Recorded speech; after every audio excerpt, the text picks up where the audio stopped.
When you know all the money that's coming into your system, into your life, and all the money that's leaving, and you kind of have that balance sheet of what's happening, when you have this system, now you can see that money's being managed. Now you are checking in on a monthly or annual or quarterly basis and seeing how it's growing, what you're using it for. You're just closer, and your money has more purpose because you have more direction. Because your money should have a job, right? You're out there working hard for your money should be working hard for you. And isn't that the paradigm shift? We're all taught to go out, work hard, trade time for money. But at the end of the day, we really want to make that shift. Welcome back to another episode of WealthWise Banking. On this episode, we're going to talk about a year-end reset and how to become the chief financial officer, the CEO of your life in the next 30 days. And I kind of want to start out with a saying I say kind of regularly. No one cares more about your money than you, right? Jason, who cares more about your money than Patty? Maybe she's the only one who cares more about your money than you. Man, just like you've been reading my mind, because I know your CPA doesn't care more. I know your bank doesn't care more. I know Wall Street definitely doesn't care more. But lately, one of the best responses I keep getting from Patty when I say this, and this, she says, "You know what? Make more money." So you might be right on that. You might be spot on with what you just said. I didn't even tell you that. So yeah. Well, when you treat money with respect, it starts to respect you back, doesn't it? It does. It does. When you stop treating it like the weird aunt or uncle that you hope doesn't show up and embarrass everybody or themselves, then yeah, money starts working a little bit better with you with respect. Yeah, and I don't want folks to think that this is a really technical conversation. We are talking about being the CFO, the chief financial officer of your life. However, you don't have to have an MBA to implement this process. In fact, like if you understand how a checking account works, you can implement this banking practices every single day of your life. Ooh, that sounds kind of complicated. I think we can make it even simpler than that. Like if you can write down things on a piece of paper, then you can do this. Mm-hmm. Yeah. But the main thing to keep in mind here is that ownership really starts with awareness. And if you don't track your money, you can't take control of it. You can't direct it. And what you can't direct will eventually disappear. That's it. And that's what's happening to the majority of folks, right? This is what we're going to break down today. It's simple. And it's a human system that's set up. It's been in place for hundreds of years. And all we're doing is teaching you how to use the process, how to couple that with the laws of wealth. And then what are the things that are going to help you act like that CFO of your life? Like, how do you track every cent? How do you run a weekly meeting? We're going to show you how you can plug the leaks, build that liquidity vault, and create a calm by giving every dollar a job. Yeah, I like that because your money should have a job, right? You're out there working hard for your money should be working hard for you. And isn't that the paradigm shift? We're all taught to go out, work hard, trade time for money. But at the end of the day, we really want to make that shift. This is today, Jeremy, we had this conversation, the family saying, "Hey, why don't we have," like they were around a bunch of people over the last couple of days. "Hey, why don't we have the same park passes, annual passes like so-and-so has for Disney or for Universal or for the new Epic Park or whatever it is?" And I was kind of like, or SeaWorld. And I was like, well, one, I hate lines. and two, we could get any of those things right now. But if we didn't act like the CFO, put our money to work, have that money produce interest, then we get the passes. Then we can even maybe do some cooler things with having meals inside the park and all the other things, getting gifts, doing other things, because now our money is working for us. Yeah, and for those who don't know it, Jason lives outside Orlando, so he's constantly tempted by the tourist traps in the happiest place on earth. I'm not. I've lived here for 26 years, and I think I've been a handful of times. I could probably count all the times I've been to all the parks in both my hands. So yeah, all right. So answer me this, all right? Why does ownership matter more than any other tool or wealth advisor? I think it's because I have a couple answers that came to mind immediately, but the number one thing I thought of is because you're closer to your money.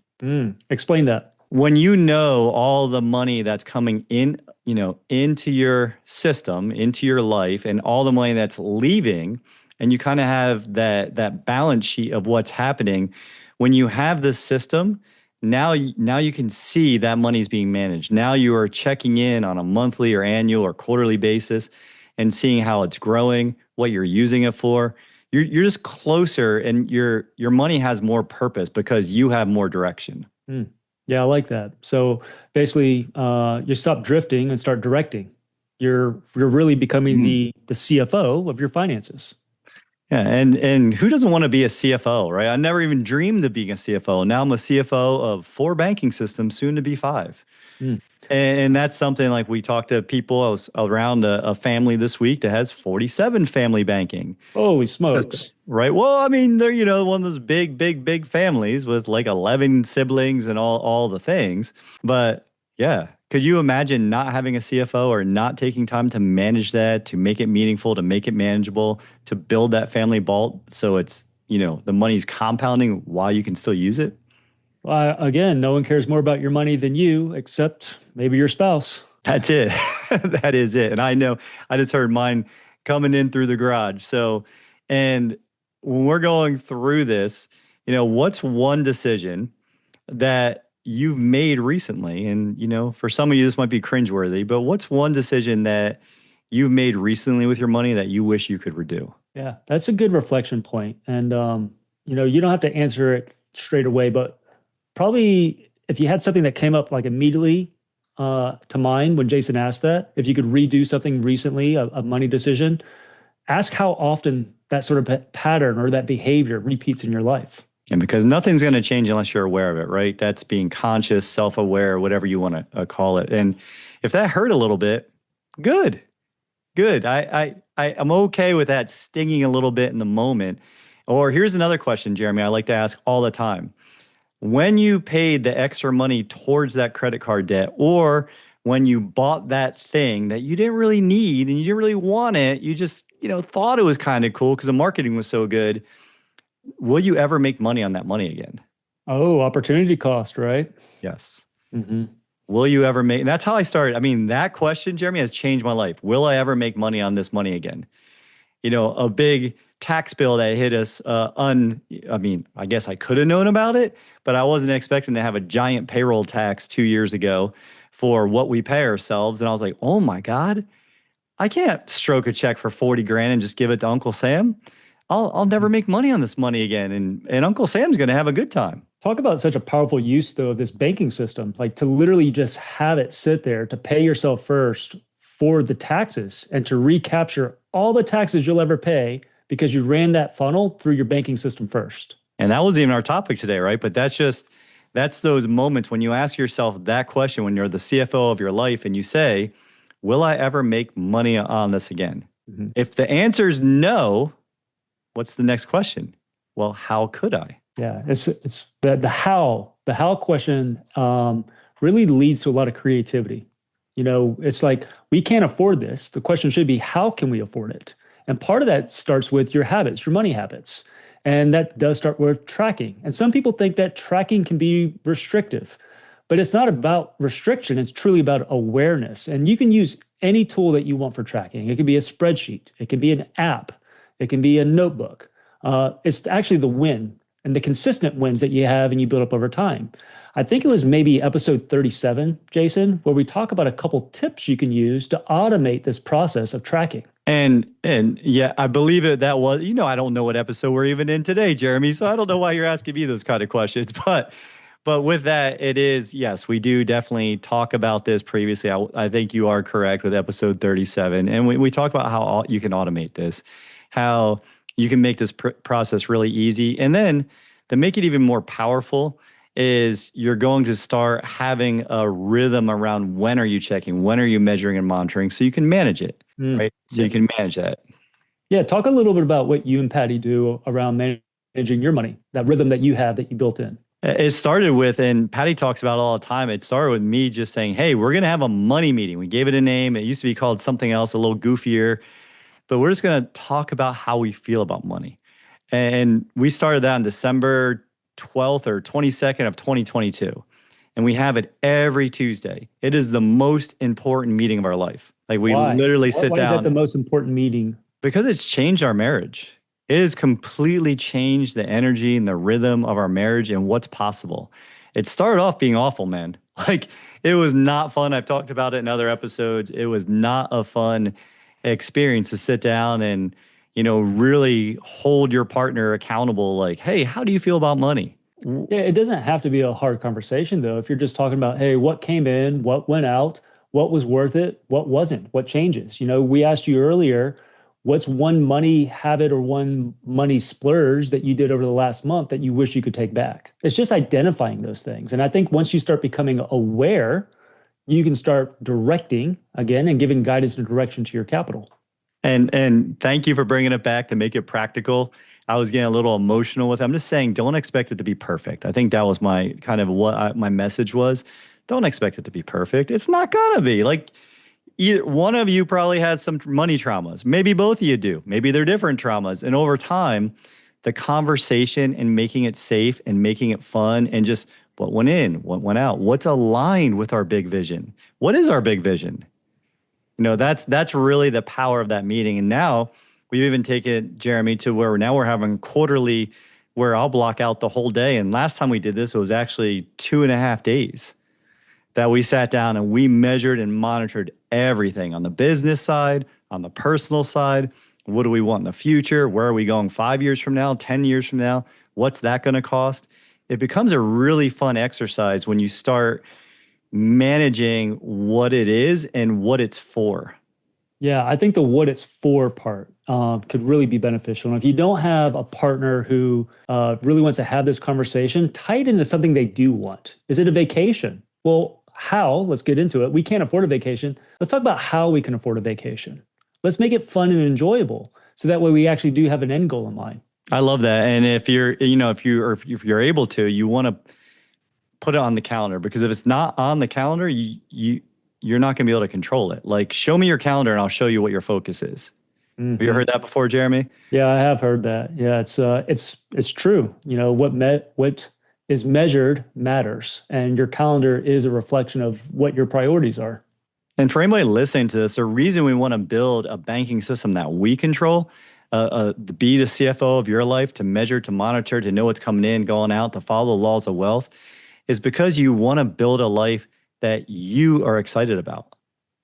We're helping you have the tools and the habits to build a very intentional life. You don't hear Jeremy or I say, go out, work harder, do more, scrimp, save, eat beans and rice. That's not the message. The message is get aligned on the big vision. Where are you going? What matters most? What do you want in life? And then also make a little fun of yourself. Like, man, I really didn't need that fourth bicycle.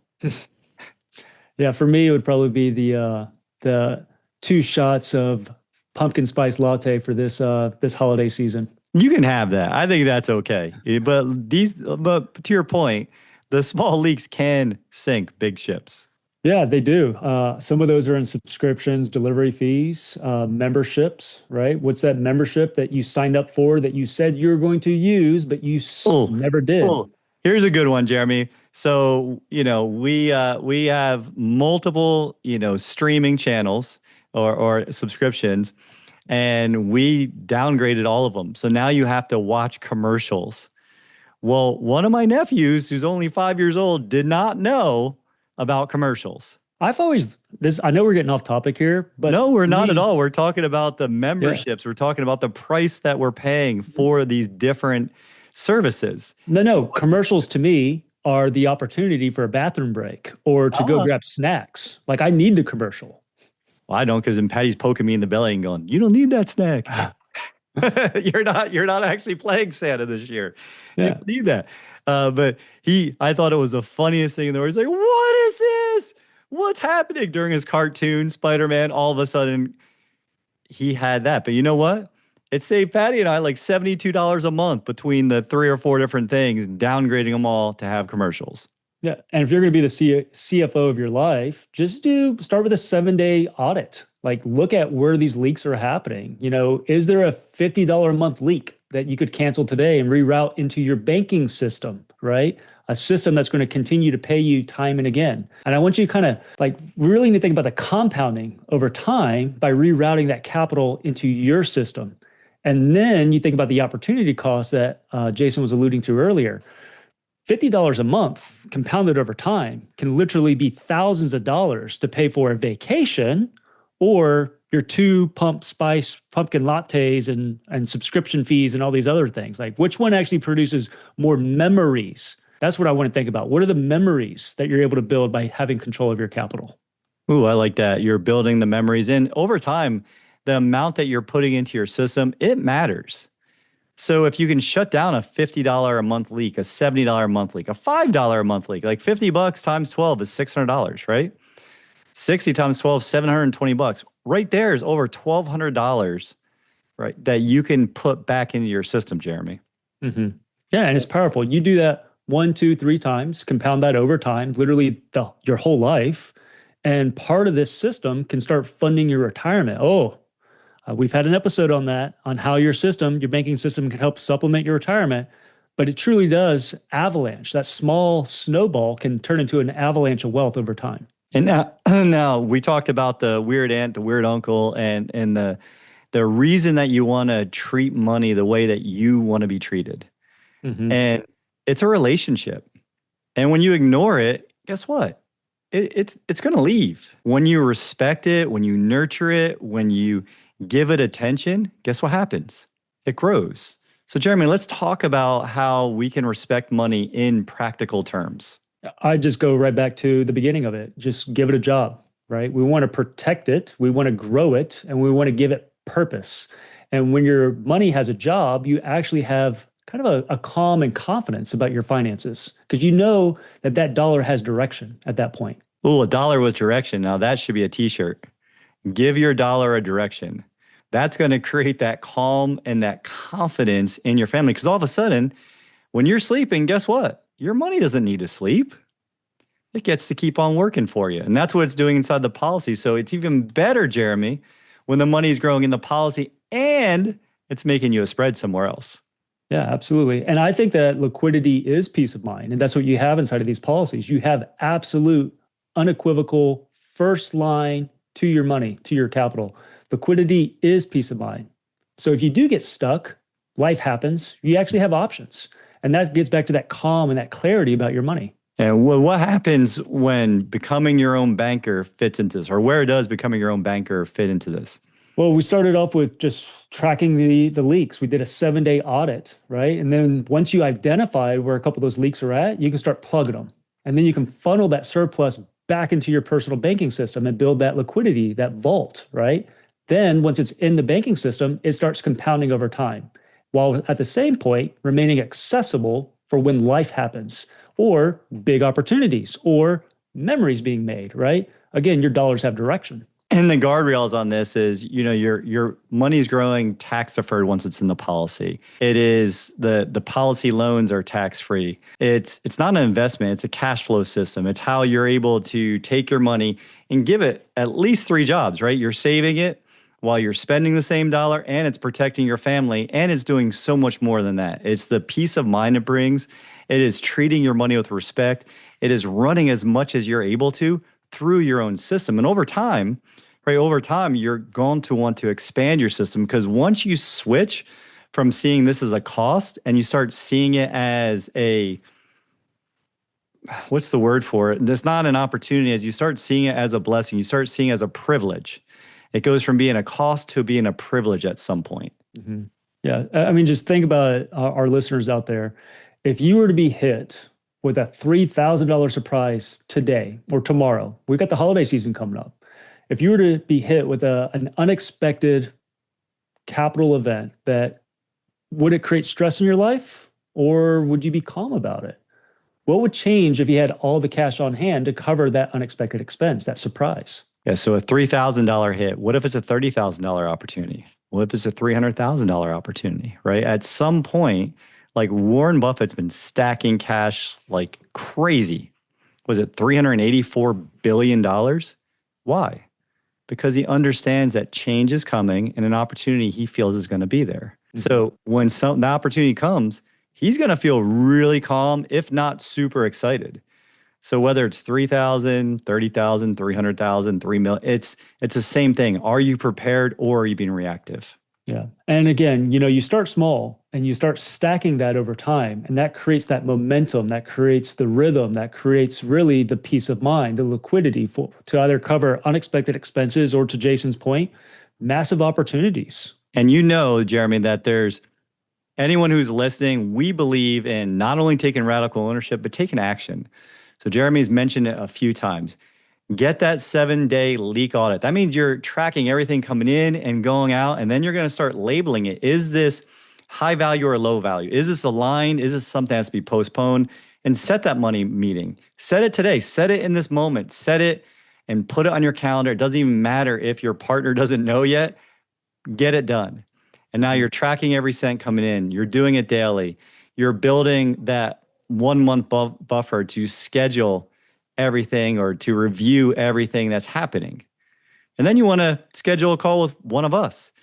Have that conversation once you're paying yourself, once you're that CFO, because now you want to design your liquidity vault, that plan, that family bank, and set your first automatic transfer. Yeah. And the reason that we're starting with the leak audit and tracking every cent, at least for 7 days, trying to get it up to 1 month, is because during that call with myself or Jason or both of us, what you're going to end up doing is we're going to end up asking you, what is your savings plan? Where do you warehouse your wealth today? And we're going to talk dollars and cents because it matters. Money matters. And if you don't have an idea of where your money's going, we have a difficult time of helping you direct your money. And it's like if you're trying to go work with a nutritionist, I use this example all the time.